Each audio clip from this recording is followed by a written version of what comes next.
everybody, and welcome to the early edition of Pro Line. It's early because we've just finished up the first full week of action in the National Football League. Preseason's done.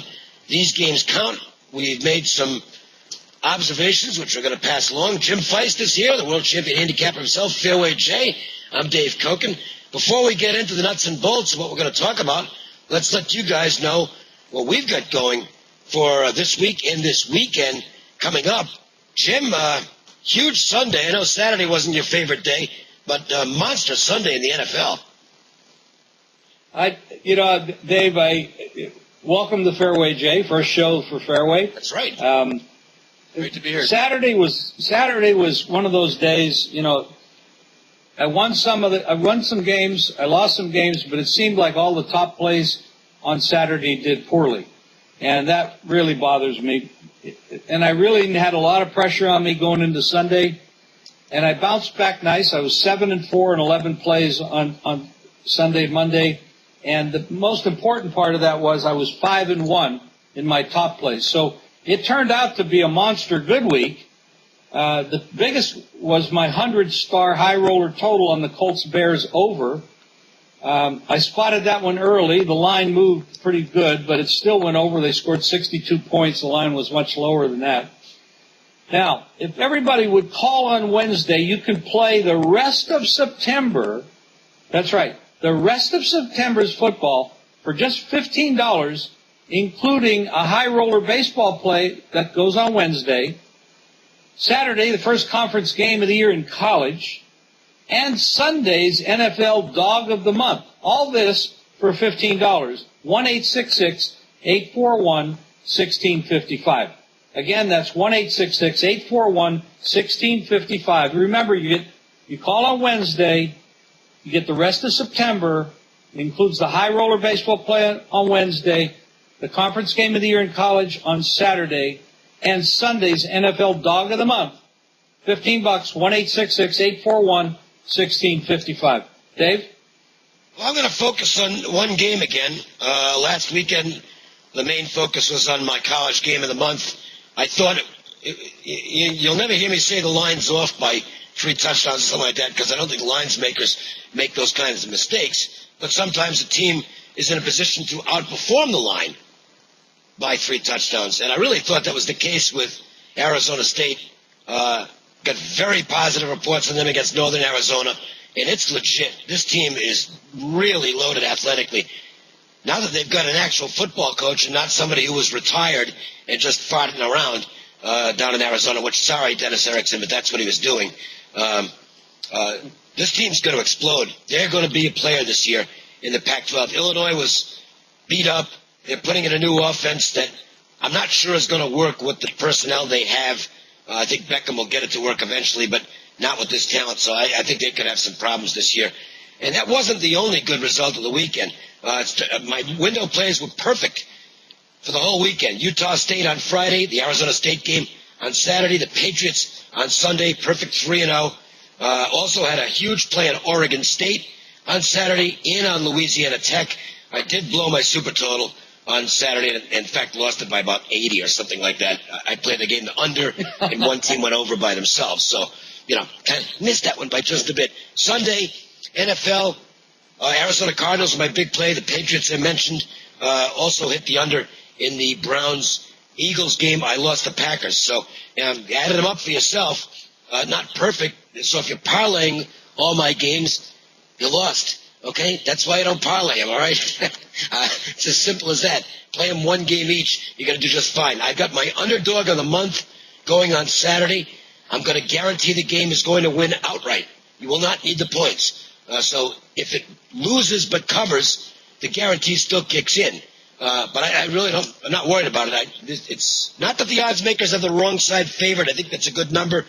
But again, early season observations indicate to me that the underdog will absolutely win this football game. It's $29, and the guarantee is that you've got to get the money on this, or the rest of September's action plays, college and pro, are completely free of charge. The earlier you call, the earlier you start winning, because I'm going to include some free bonuses. That means pick up the phone on Wednesday and make the call, 1-866-896-1629. 1-866-896-1629. Only $29. If you want to buy it online on Saturday, it's $99, and you don't get all the goodies. So you know what to do there. Fairway Jay is with us now. It's really cool to have Fairway on with us because I've read this guy's stuff in assorted newsletters over the years, listened to him on the radio. He is sharp. I'm telling you what, there's guys who can, mathematical wizards or system players and things like that. Nothing wrong with that. This is a guy who actually knows the ins and outs of the game that he's watching. And when you can pass that information along, you got a much better chance of winning. Fairway, welcome to the show, man. Thanks for the introduction, Dave. It's great to be here, and I know I've listened to you over the years, and I think we have a same philosophy in following football, and we believe in the games won in the trenches. I know you talk a lot about running and running the football, both in college and pro, and I'll do that over time and discuss how that impacts and the ability to adjust and the ability for teams to win that battle, stop the run the ball effectively, and you'll come out ahead. I was pleased to kick off the season here with such high and strong results. Like you, I had Arizona State as my top play this past weekend. Also had Utah State Friday night, had some good totals. USC, after a sluggish first half, that game somehow got over the total with an explosive second half. I had that, and then the Wyoming total. We talked a lot about that total also got bet up, and we saw a lot of total moves that were strong and getting bet up, but some still got there. And then just the NFL, one of my best starts ever, 7-1 this week in the NFL. The Cowboys kicked it off, had the Monday night total in the Ravens game, but also the Falcons were my top play. I know there's a lot of pros that were kind of talking about Kansas City as a home underdog, and I'm very bullish on Atlanta this year, Dave, and their defense didn't look too good against Kansas City, but I think you saw the explosiveness of Julio Jones and what that offense is going to be able to do this year. So no different than any other season to start. We saw a lot of injuries, and that's going to impact some of the things that happen moving forward. We can talk about some of those key losses. Atlanta had one in the secondary, but we're also seeing, the Rams got beat up on the offensive line and how that impacts being able, like we talk about, to be able to run the ball and effectively have some success offensively. What do you got this weekend for a special offer? I was talking with Jim. I've got a number of totals that I'm already really high on, and for starters, you can get the Monday night football going right through Monday night, college and NFL for $19 through the week. I've got a college conference game of the year going in college, and then a high roller total. I like a number of totals this week. One really stands out, and it's what I've used over the years to look at teams and offenses that come right out of the gate that are very balanced but really in sync. And we saw some teams very, very sync. And certainly it starts with Washington. Even with a new quarterback, you saw how effective they were going on the road. And some of those situations where teams are really coming out of the gate offensively, I expect that to carry over in week 2. We are seeing some adjustments in the totals. I don't know if you made note, Dave, but I sure did. Week 1, the average scoring for week 1 in the NFL was 49.5 points. So it wasn't too much higher than last year. They averaged 47 in week 1, but that showed where the totals were. Jim, there was a record this weekend. The first time ever, you've had 5 teams in the first week of the National Football League score more than 40 points. That's never happened before. Sign of things to come, or do the defenses start to catch up at some point, Jim? Well, the defenses are going to catch up. There's no question about that, because your defensive coordinators are going to have to make adjustments.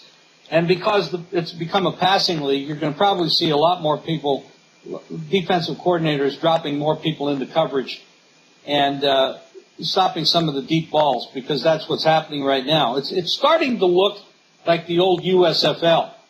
And they averaged like 54 points a game, and Darryl LaMonica, the bomber, all that stuff. Well, you're starting to see that, and you saw a lot of it last night with Joe Flacco. I mean, big arm, big guy, a lot of talent, had the run. I'm going to diverse here a little bit. Offensive coordinators and head coaches can absolutely make or break a football player. And if you get the right guy matched up with the right player and the right coach, it makes a world of difference. I'll give you a perfect example. Sam Bradford came out of college, smart guy, knows his stuff, great talent. He's had a different offensive coordinator every year. Now, you go back to Alex Smith, number 1 draft choice. 9 years in the league.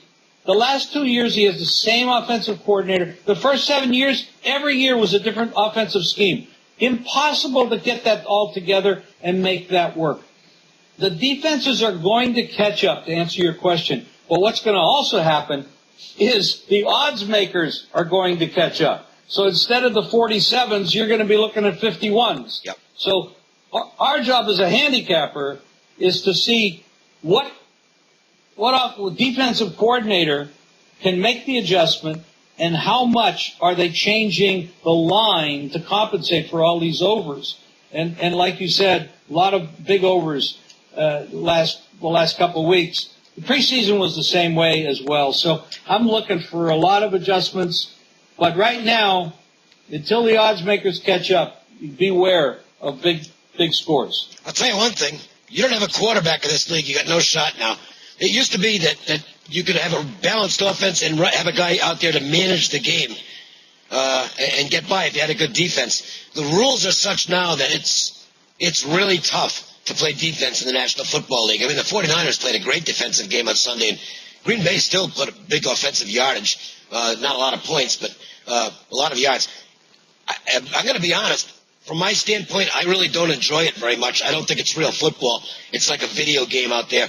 To me, the rules have bent too far at this point, and I think they've got to take out the 5-yard no contact rule. I think it's a joke. It is impossible for defensive backs to defend wide receivers now. Absolutely impossible. I understand how they've got to take reckless hitting out of the game. I think that's a good thing because we don't want people getting killed out there or losing their minds. But they're making it impossible to play defense, and quite frankly, they're imbalancing the game. The Green Bay Packers are a good example of this. They got beat this weekend, but they're still going to win a lot of football games. If you look at the Packers last year, they're a team that could not run the football at all, and their defense sucked. Okay? It was a rotten defense, and they almost made it to the Super Bowl. I mean, they go into the NFC playoffs as the number 1 seed. I think that, it's a good thing they've got a built-in fan base because if they were trying to sell this to a new audience, I don't think they'd be able to do it. I think the game's kind of a joke right now. From a handicapping standpoint, at least I know what I've got going in, and I'm going to tell you something. You won't see me on the Cleveland Browns at all because they can't play. They don't have a quarterback. And they might become the Houston Astros of the National Football League where they're completely non-competitive as time goes on and the defense starts to wear down on this team. So those are things that I've gotten out of week 1. That is the focal point for me now. Identify the quarterback of the team. If he can't play, that's not a team I'm going to be involved in. I can guarantee you that. Jay, how about some thoughts from you? Dave, when you can load the box, if you don't have the threat of the passing game, you can load the box in the NFL. You see what happens, and your comment about these young quarterbacks, it takes time to bring in, but you've got 5 rookies starting. I think they went 1-4 straight up, 2-3 against the spread.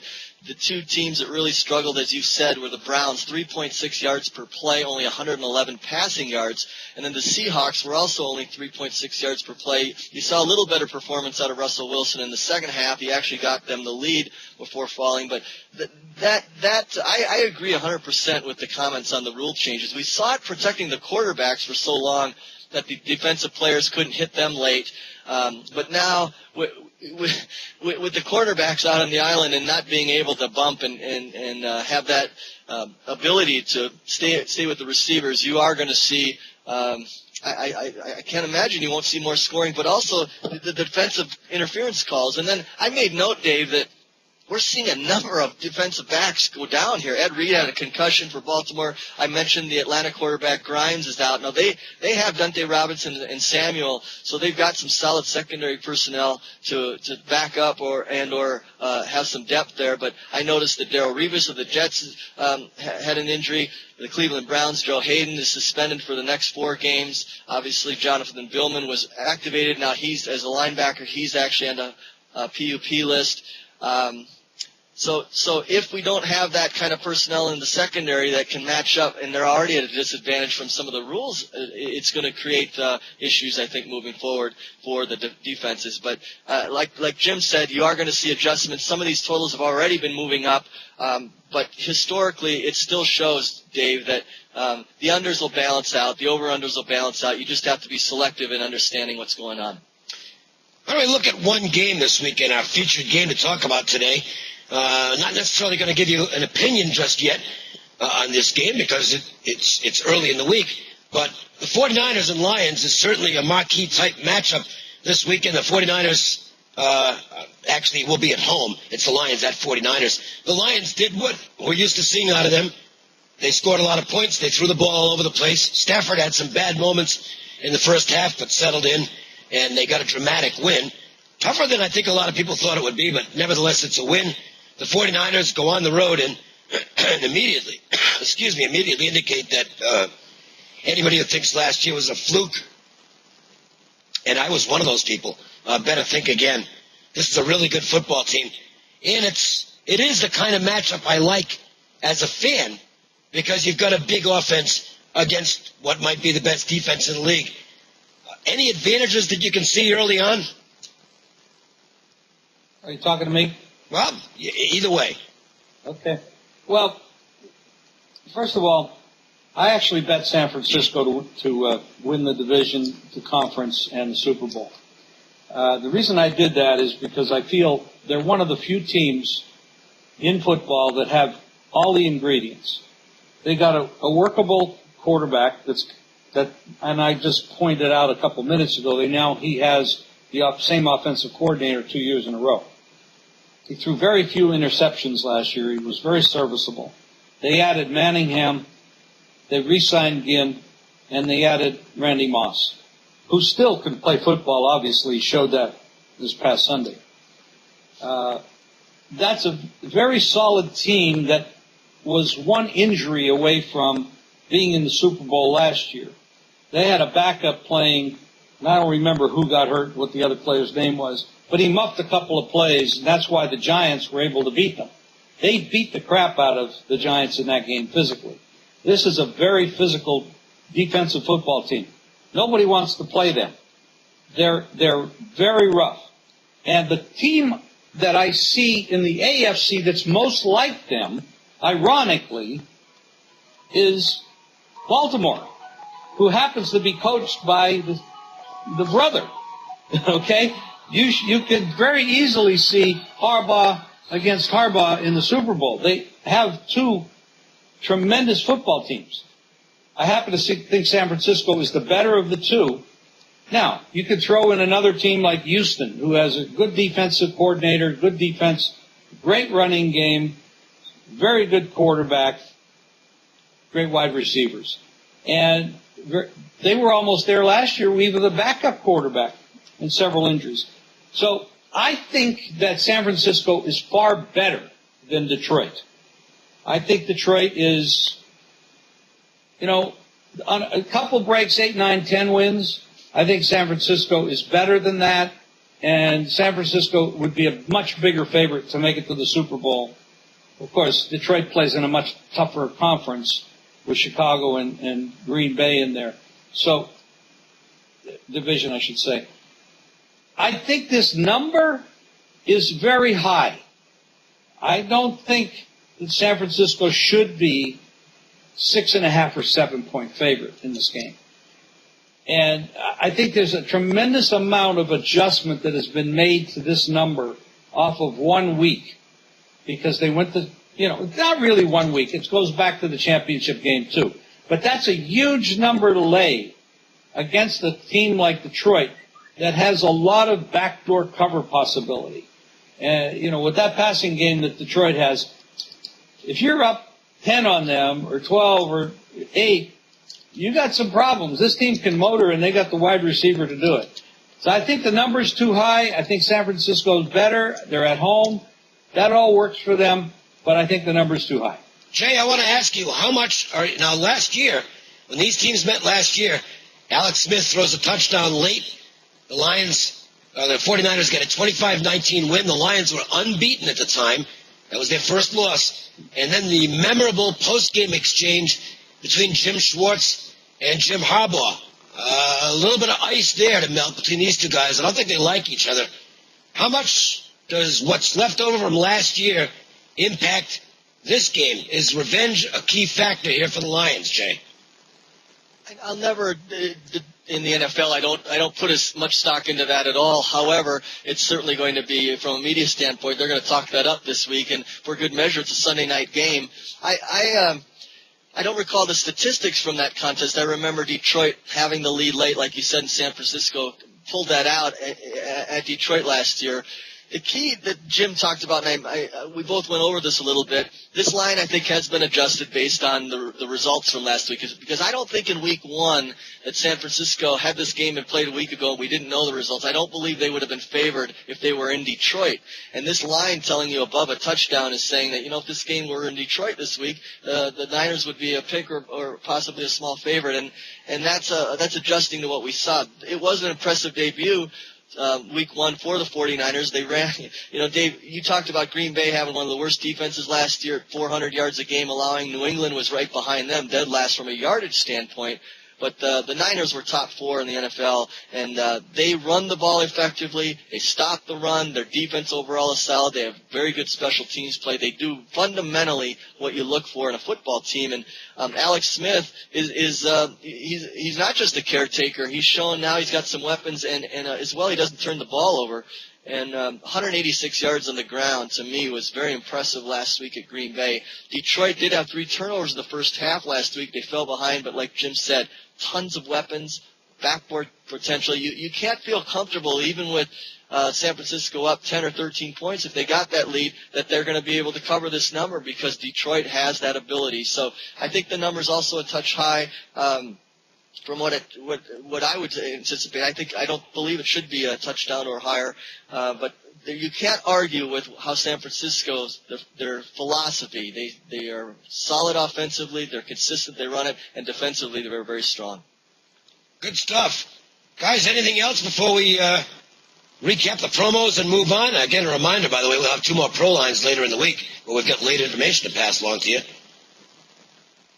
Well, I would say this. There's been a lot of talk about the rookie quarterbacks and some talk about the second-year quarterbacks. And that makes up about 10 of the 32 teams in the league. It's about a third. There are quarterbacks in the league that I would rather be that are veterans, that have been around a while, that I would rather see off the squads or backups and have almost anybody that's a rookie playing, because at least you have a future. And one of those, Buffalo, I don't know what that guy's doing, but that team has won 1 game out of the last 13 games. That includes preseason. Buffalo is a mess. They're totally overrated, and they have talent. If you look at their positions, now Fred Jackson, I think, is out, and I think he's out for quite a while. So that's going to hurt them. They lose their running back in game 1.